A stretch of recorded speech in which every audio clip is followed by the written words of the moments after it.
does the next 18 months look like for Pfizer's development pipeline? That you are developing an RSV vaccine that's in stage 3 clinical trials that has a potential to affect an enormous amount of people. What are some of the examples of things that you're doing? Yeah, so right now at Pfizer, we're in an unprecedented period where we have 19 launches over a period of 18 months. That includes also 8 new molecular entities.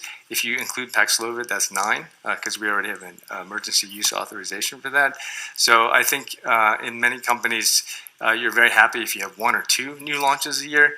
But as I said, we have 19 over a period of 18 months. So unfortunately, I don't have time to go through each one of those. But I will highlight 2 particular ones.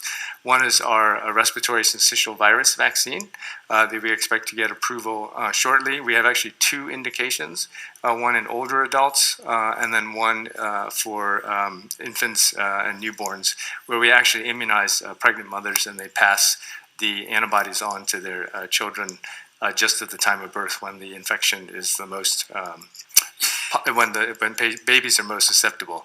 So you might have heard a lot about respiratory syncytial virus over the last winter. There was a particular outbreak.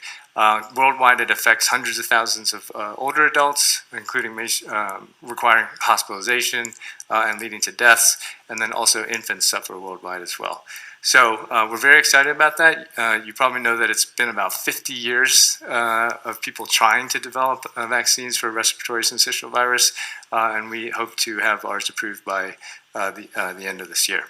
The other molecule I wanted to highlight is what we call elranatamab, or it actually has a commercial name now, Elrexfio.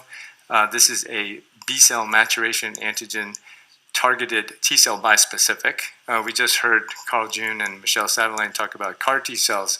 This is an alternative way to activate the immune system against cancer. So elranatamab is a bispecific antibody where one arm of the antibody targets BCMA on myeloma cells, which is a hematologic malignancy, and the other arm targets CD3 on T cells.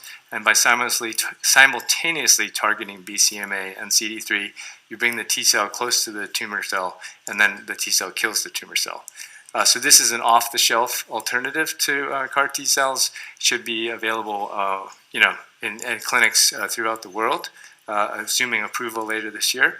And we're very excited about the activity that we've seen in multiple myeloma and have a broad program to bring that benefit to patients.